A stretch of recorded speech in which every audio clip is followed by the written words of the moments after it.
নমস্কাৰ, মই শ্ৰীমতী নেৰাজিতা কোঁৱৰ চুতীয়া, অসম লখিমপুৰ ডিষ্ট্ৰিক্ট। প্ৰথমতে মই সমূহ ৰাইজলৈ আন্তৰিক মৰম আৰু শ্ৰদ্ধা জ্ঞাপন কৰিছোঁ। তাৰপিছত আপোনালোকক আদৰিছোঁ মোৰ ইউটিউব চেনেল আৰু ফেচবুক পেজলৈ। মই আপোনালোকৰ সন্মুখত আজি কবিতা পাঠ কৰিম। যদি ভুল হয় ক্ষমা কৰিব।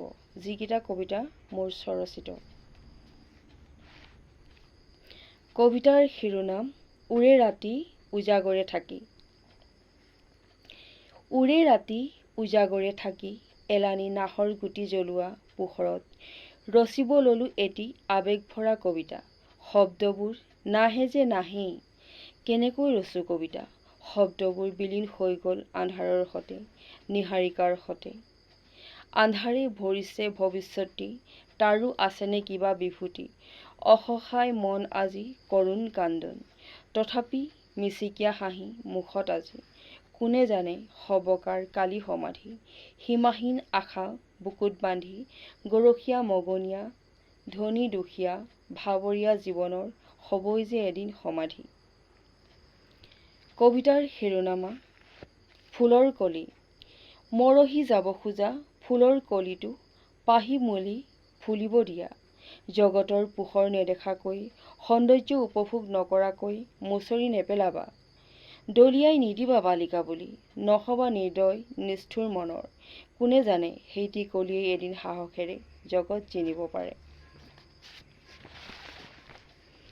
কবিতাৰ শিৰোনাম আই।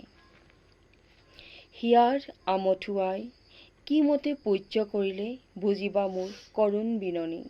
পুষ্পোদ্যানৰ ফুলেৰে নে গছৰ ফলেৰে, জ্ঞানৰ বন্তিৰে নে হৰিনামৰ আখৰাৰে, লোকচৰ্চাৰে নে সৎ কাৰ্যৰে, অশ্ৰুৰ নৈৰে নে কৰ্কথনাৰে। আই, শত শতবাৰ অষ্টাংগ প্ৰণাম কৰিছোঁ, বুজা মোৰ কৰুণ বিননি। বিচাৰো হাজাৰ জনতাৰ মুখত হাঁহি। হিয়াৰ আমঠু আই, মোৰ জন্মভূমি, কি মতে সেৱা কৰিলে তুষ্ট হবা তুমি। সংস্কাৰেৰে নে স্বদেশ প্ৰেমেৰে, শ্বহীদৰ আদৰ্শৰে নে সংগ্ৰামৰ ত্যাগেৰে, দুষ্কৰ্মৰে নে সংস্কাৰ আৰু সৎ কাৰ্য কীৰ্তিৰে, দৰিদ্ৰতাৰ আৰ্তনাদেৰে নে বিলাসী জীৱনেৰে। সেই জননী জন্মভূমি আই, আত্মপ্ৰকাশ কৰিছোঁ মই, তুমি তুষ্ট হোৱা মোক দৃষ্টান্ত দিয়া।